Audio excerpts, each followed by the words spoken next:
The Business as Usual by Jack Sharkey. Narrated by William Skye. This story is brought to you by my Patreon backers, most notably Stanislav Lem Not Really. Thanks for your continued support.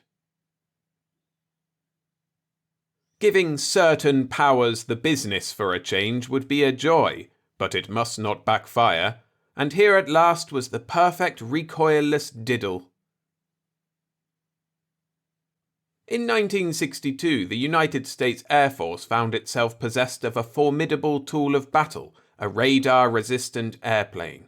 While this was the occasion for much rejoicing among the Defense Department members who were cleared for top secret, this national defense solution merely posed a greater problem.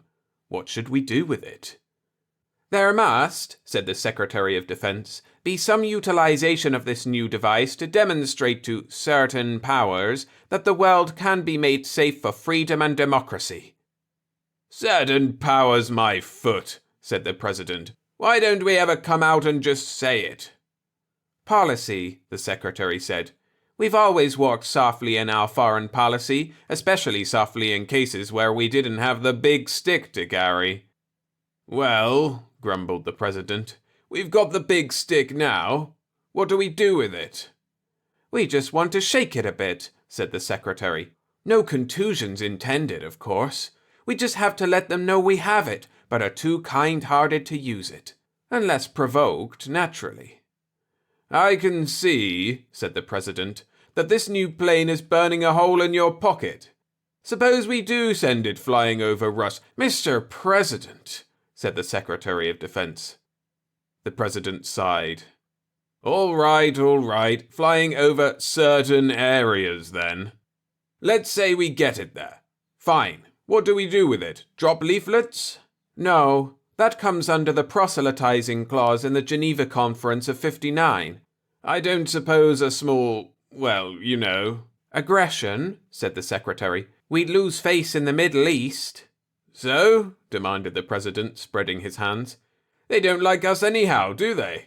Or the competition. Or each other, for that matter. That's not the point. We have to feel as though our dollars are buying friends, whether or not it's true. Well, then what can we do? Said the President. No leaflets, no aggression. We couldn't maybe seed their clouds and make it rain on them. And get sued by other countries for artificially creating low-pressure conditions that they could claim robbed them of their rightful rainfall. We've had it happen right here between our own states. Maybe we should just forget about it then. Never! It must be demonstrated to the world that we could take a full-page ad in the New York Times. It just isn't done that way, the Secretary protested. Why not? It'd save money, wouldn't it? A simple ad like, hey there, certain powers, looky what we got. What'd be wrong with that?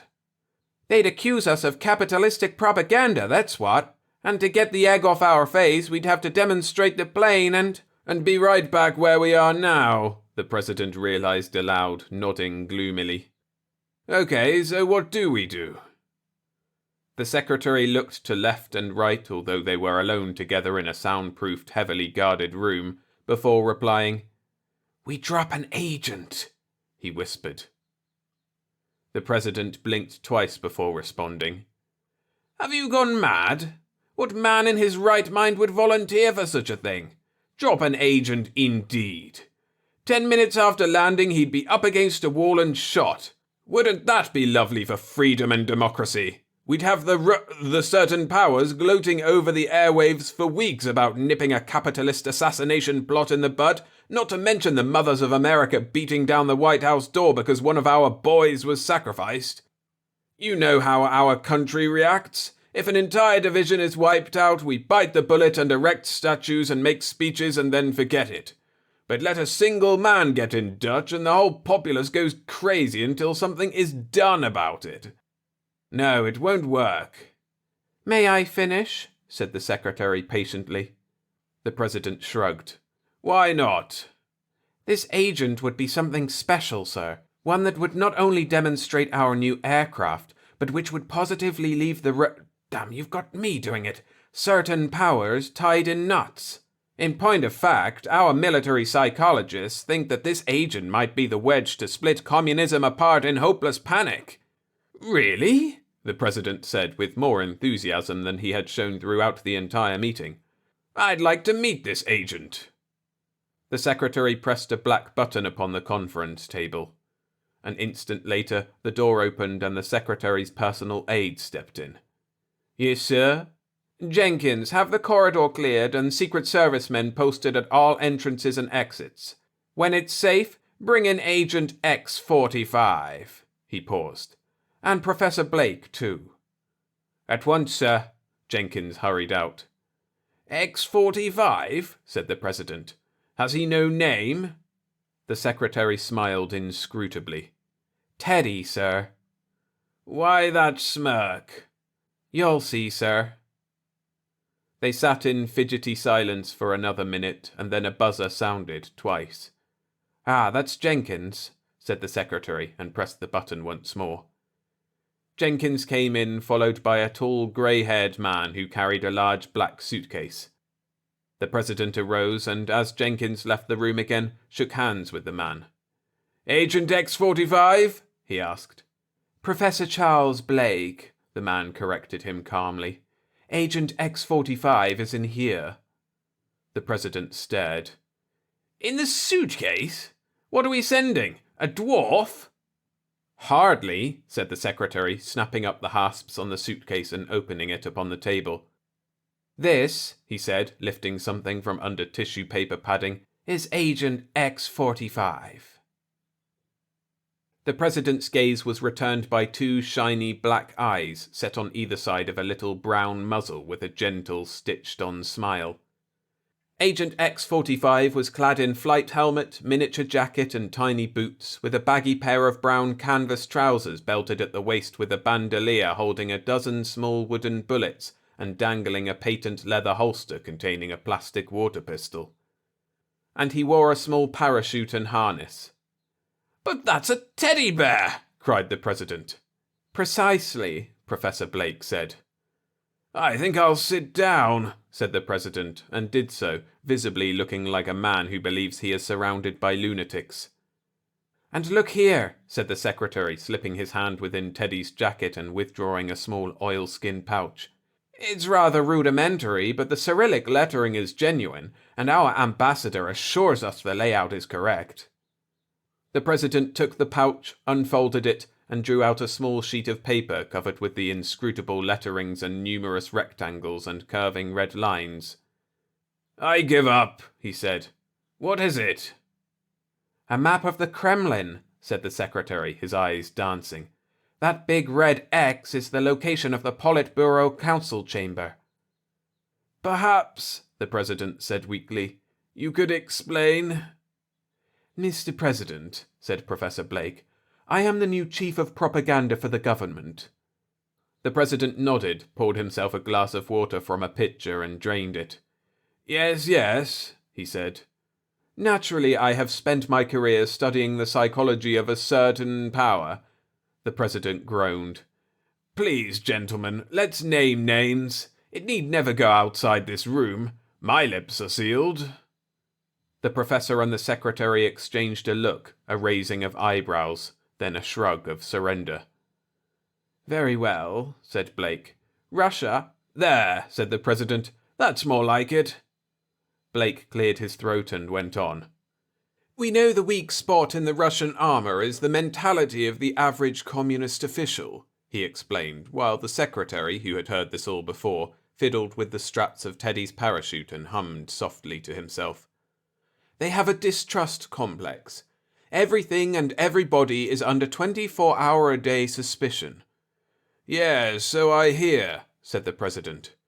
"What do you suppose would happen to an agent that was caught by the Russians?" asked Blake. "I'd rather not even think about that." "Not the sadistic details, sir. I mean the general train of events from the time of capture onward." The president pondered this. "After his capture," he said thoughtfully, "he would be questioned. Through various methods, hopelessly at variance with the regulations of the Geneva Convention, They would discover his mission, and then he would be shot, I guess, or imprisoned. Blake nodded grimly. And what if an agent landed there that could not divulge his mission? The secretary stopped fiddling with the harness and watched the president's face. On the worn features, he first read puzzlement, then incredulity, and then a flash of sheer amazement. Good heavens, said the president. They'd have to admit a defeat, I suppose. But can they? Blake leaned forward and slammed his fist upon the tabletop. Can the communist mentality ever admit that it's been bested? I guess not. At least they never do, said the president. But this, he wagged a forefinger at the stuffed thing on the table, this certainly won't upset them. I mean, after all. He looked from one to the other for agreement and found none. But, gentlemen, it's nothing but a stuffed bear. It won't upset them? Queried Blake slowly. Are you sure? Of course I'm sure. They'll find the bear wherever it lands, and they'll know it's a gag and just laugh at us. How will they know? Blake persisted. Well, they'll be pretty well certain, the president said scathingly. I mean, a stuffed toy. Would they give up on something of which they were pretty well certain? They'd have to. Teddy here certainly couldn't tell them anything. They'd say it was a joke and forget it. His voice barely sounded the last few words. He no longer believed them. A smile flickered upon his face. Gentlemen, you don't think they'd... The Russians, said Blake without emotion, would go off their rockers, sir. To be unable to explain a thing like this would devastate their morale.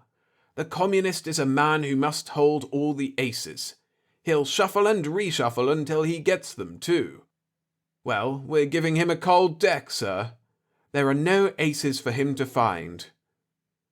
Said the president. As long as there's any doubt in their minds, they'll have to keep plugging at it, won't they? And since there's no solution... His smile grew calculating. Yes, I begin to see. It's a small thing, to be sure, but I find I must leap at the opportunity to stick a few ants in their pants for a change. It won't wipe them out, began the secretary. But it'll wear them down a little, Blake finished. Done, said the president. How soon can we get Operation Frustration underway? The plane is ready to leave right now, said the secretary with a small blush. I rather thought you'd see this thing our way. The president frowned at this, then shrugged. Good enough. Let's get this bear into the air. You sure this plane will work? Asked the president, averting his face from the spray of leaves caught up in the shrieking jet stream of the waiting plane. It's too simple not to, said Blake, clutching the suitcase, on whose side a large red top secret had been stenciled, to his chest and shouting over the scream of the plane. The radar-resistant device is nothing more than a radio receiver that blankets the structure, making the entire plane a receiver. If it receives the radar impulses, they can't bounce back and make a blip on the enemy radar screens. The president sighed. You make it sound almost too easy. Very well. He shook the man's hand. Good luck. Thank you, sir, said Blake, patting the suitcase. I'll take good care of Teddy. The president nodded and moved away. Blake boarded the jet, and minutes later the president was watching a last fading streamer of the twin exhausts dwindling upon the eastern horizon. I shan't sleep till he's back, said the secretary. Nor I, said the president. I have the weirdest damned apprehension. About what, sir? Asked the secretary as they made their way from the field. About the president looked around, then lowered his voice to a whisper. The Russians. There's something in their makeup we may have overlooked. Impossible, sir, said the Secretary of Defense. Blake is our top psychologist. I hope you're right. If this fails, I'd hate for it to be traced to us. It can't be. The jacket was made in Japan, the boots in Mexico, the parachute in... I know, said the president. But if they should trace it to us, will be a laughing-stock." "They won't," the secretary assured him. 2 days later, Blake was back, his manner jovial when he met in secret session once more with the two executives. "Couldn't have gone more perfectly, gentlemen," he said, rubbing his hands together and bouncing on his toes. "We passed directly over Moscow at a height of 10 miles on the stroke of midnight. The night was overcast and starless. Teddy was dropped through the bomb bay. I saw his parachute open myself. He's down there now, and we're sure to see signs any day now of the little cracks in the Iron Curtain." "You had no trouble with the enemy?" the president asked, though the answer, since Blake was back alive, was obvious. "None," Blake said. "The radar shield performed exactly as specified, sir. Not a blink of a searchlight nor a single ground-to-air rocket did we see. Perhaps on hearing us pass by they sent up an investigating plane or two, but we were long gone by then. That's the advantage of moving faster than the sound you make," he added pontifically. "I still feel we've overlooked something," said the president. "In the back of my mind, a small voice keeps trying to remind me of something about the Russians. Something that should have made me veto this whole scheme at the start." Blake looked puzzled. "What about them, sir? If it's in regard to their psychology, I can assure you—" "I don't mean their psychology at all," said the president. "No, wait, yes I do, in a minor way. They must pursue this thing, no matter what, but—" A light glimmered, then burned brightly in the president's eyes, and he stood up and smacked his fist into his open palm. "Of course," he said. "Their methods." "Methods?" asked Blake a little nervously. The president's reply was interrupted by a knock at the door. The three men exchanged a look, then the secretary jabbed the button and Jenkins came in. "This just came for you, sir," he said, handing the secretary a small envelope and making his exit silently. The president waited impatiently as the envelope was torn open and its contents read. Then the secretary's hands opened limply and the message fell upon the table. "Diplomatic note, Russian, Teddy," he whispered. "What?" yelped the president. He snatched the paper from the table and read it, then sank into his chair once more, his face grim and eyes suspiciously moist. "The dirty, low-down, rotten—" Blake, hovering at tableside, hesitated a moment, then asked, "What about Teddy? What's happened?" "What we might have expected," said the secretary dolefully. "You don't mean—" Blake mumbled, horrified. He couldn't continue, just waited for the worst. The president nodded miserably. "He's confessed."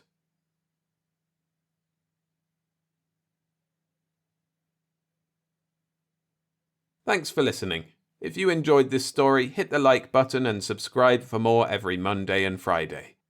For another story like this one by Jack Sharkey, I recommend Minor Detail. A link to my narration of that is on screen now.